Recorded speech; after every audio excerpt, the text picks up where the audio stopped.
ملګرو د یو نوي خبر هغه نم خبرو د پښتو ډرامو پخوانی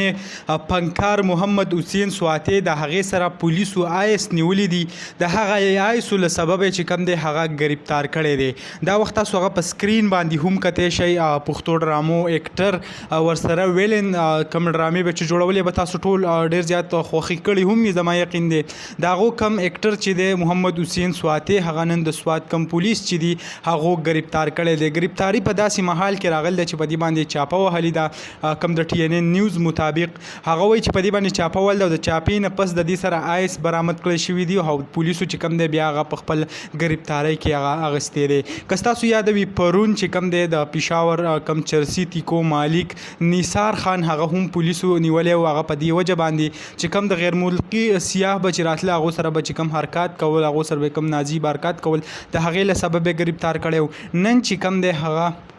محمد حسین سواتی هغه هم پولیسو گرفتار کړی دی د سوات کم پولیس چې دی د منګوري هغو په ولقه کې اخیستی دی دا وخت په حوالات کې دی اف آی آر چې کوم دی هغه پې هم درج شوی دی نور کم معلومات چې دی هغه در سره په بل ویډیو کې مکمل شیر کوو چې آیا سونه آیس هغه سره نیودی شوي دي او کومه پرچه هغه اف آی آر هغه پې درج کړی شوی دی نو به را روانه نیکسټ ویډیو کې به تاسو سره شریک کوو دغه لنډه شان ویډیو هغه هم تاسو سره شریک کړه امید لرم ویډیو به هم خوښه شوي که ویډیو هم خوښه شوي ویډیو لایک کړئ او که زموږ په چینل نوي یئ چینل سبسکرایب کړئ د داسې نورو ویډیوګانو دپاره